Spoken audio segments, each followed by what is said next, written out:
I'm so excited to finally have the Turtles of Grayskull #1 comic, the crossover between two of my favorite childhood toys, Masters of the Universe and the Teenage Mutant Ninja Turtles. Will this crossover comic be everything I hoped it was? Well, today we're going to take a look at the comic and find out.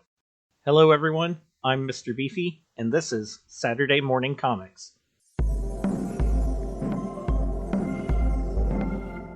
Turtles of Grayskull #1 was released on September 25th of 2024.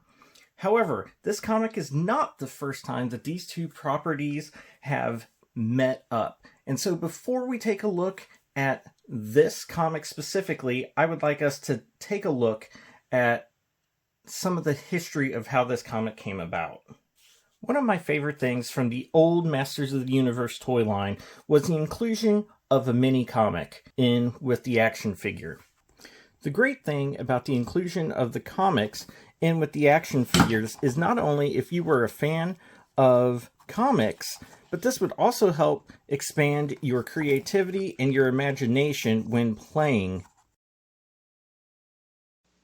If you'd watched other videos on our channel, you will have seen me and Junior Beefy open up some of these crossover action figures between MotU and the Teenage Mutant Ninja Turtles. We've been having a lot of fun with them, and one of the cool things about these action figures is that they come with a mini comic much like the classic Masters of the Universe. Here's a shot of some of the mini comics that have come with the Turtles of Grayskull action figures from Mattel. I do want to briefly talk about how these mini comics came to be and take us all the way back to 2019. Freddie E. Williams II, who had done other comic book crossovers such as Batman and the Teenage Mutant Ninja Turtles and He-Man meets the Thundercats, started working with IDW and DC Comics on the basic concept and preliminary look at a crossover between the Teenage Mutant Ninja Turtles and Masters of the Universe. However, ultimately, this crossover between Masters of the Universe and Teenage Mutant Ninja Turtles would fall through with only a little bit of the concept art from Williams II being shown. Even though the comic proper had been canceled, someone at Mattel must have seen potential in the idea because they started producing the Turtles of Grayskull action figure line and included the mini comics, which is penciled by none other than Freddie Williams II.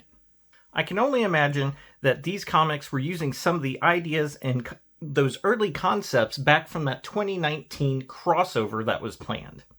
So let's take a closer look at the first issue of the Turtles of Grayskull mini comic.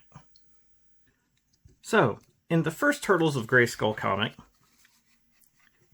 a paradimensional alarm goes off, saying that something has happened. He-Man, being the hero that he is, runs off to go check on it. However, after multiple days, He-Man has not returned, which causes Man-at-Arms and Teela to go on the search for him. On the search, they run into none other than what is called Mousejaw, a combination of Trapjaw and the Mousers.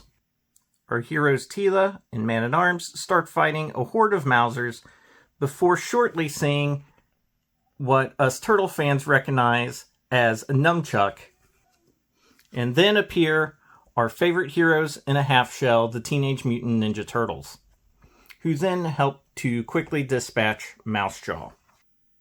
The Ninja Turtles then give us a brief synopsis of how they ended up in Eternia. They then work together to make new armor and share some pizza. And then the mini-comic ends with a shot of our favorite Master of the Universe He-Man in a mutated form. As short as the mini-comic is, I'm going to have to say I really enjoyed it. The artwork by Freddie Williams II is great. I'm also a huge fan of the 80s Ninja Turtles because that's what I grew up with. And these turtles very much have that feel to them. So let's come back to the present with the Turtles of Grayskull #1 from Dark Horse Comics, written by Tim Seeley and art by Freddie Williams II. If you're wondering, the mini comics and the main comic do not have the same storyline. The only things that are similar is the awesome art concept designs, and roughly how the turtles ended up in Eternia. The cool thing about this comic is when we're started off, we see the turtles talking to their father Splinter through a dimensional rift, and we are already in Eternia. It doesn't take long to get the action going. It isn't long before our heroes receive word that Skeletor and his new allies are near Castle Grayskull. So we are then treated to a great spread of our heroes rushing forward to go defend Grayskull.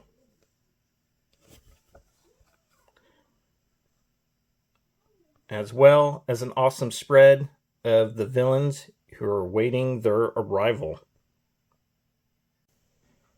It isn't long before you start seeing these blue text boxes in which we start receiving some ominous words, who we later find out is none other than Renette the Timestress from the Teenage Mutant Ninja Turtles. I don't think I can compliment Freddie Williams II enough on how well the art is in this comic. Not only does it have a great cover, but this is my favorite 2 pages in the entire comic of a spread of the battle between the forces of good and the forces of evil. I find the character designs creative and a great mashup of both properties. So, when it comes to Turtles of Grayskull #1, I think whether or not you are a fan of the Masters of the Universe or a fan of the Turtles, there is something here for anyone to enjoy. I highly recommend this. Much like the mini comics, I've enjoyed reading it, and I am looking forward for the next issue. So I hope you enjoyed this little review of Turtles of Grayskull #1. I want to thank you for stopping by. Please like and subscribe. Now go read a comic, and have a great rest of your day.